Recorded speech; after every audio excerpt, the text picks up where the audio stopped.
Global summit వేదిక మీద తెలంగాణ తల్లి విగ్రహాన్ని సీఎం రేవంత్ రెడ్డి ఆవిష్కరించారు.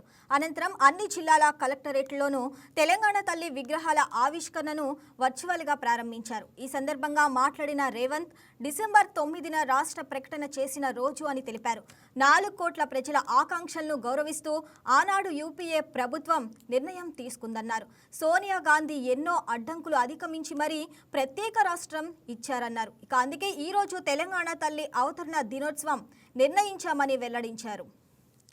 ప్రారంభించిందని ఆనాటి హోంశాఖ మహాత్ములు చిదంబరం గారు ప్రకటించిన ఒక మంచి రోజు.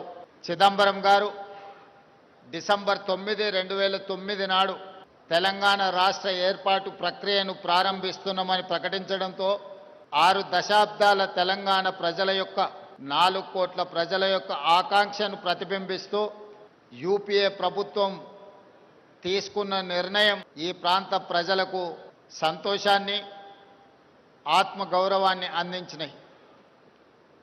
అందుకే తెలంగాణ రాష్ట్రం ఏర్పడిన తర్వాత మొట్టమొదటిసారి ఏర్పడిన ప్రజాపాలన ఇందిరమ్మ రాజ్యంలో డిసెంబర్ 9కు ఉన్న ప్రాధాన్యతను గుర్తించి 60 సంవత్సరాల ప్రజల యొక్క బలమైన ఆకాంక్షను నెరవేర్చిన పర్వదినాన్ని తెలంగాణ తల్లి అవతరణ దినోత్సవంగా జరుపుకోవాలని తెలంగాణ రాష్ట్ర ప్రభుత్వం అధికారిక నిర్ణయం తీసుకొని ప్రతి సంవత్సరం డిసెంబర్ 9 నాడు తెలంగాణ తల్లి ఆవిష్కరణ ఉత్సవాలను జరుపుకుంటున్నాం.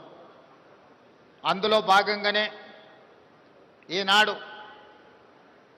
పోయిన సంవత్సరం రాష్ట్ర పరిపాలనకు కేంద్రమైన సచివాలయంలో తెలంగాణ తల్లి విగ్రహ ఆవిష్కరణ చేసుకొని ఒక స్ఫూర్తిని పరిపాలనలో తీసుకొచ్చినాం.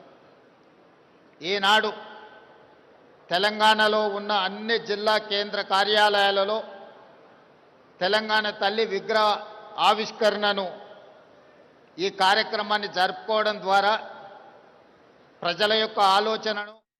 ఈ వీడియో మీకు నచ్చినట్లయితే లైక్ కొట్టి షేర్ చేసి మా వైకే టీవీ ఛానల్ని సబ్స్క్రైబ్ చేయండి.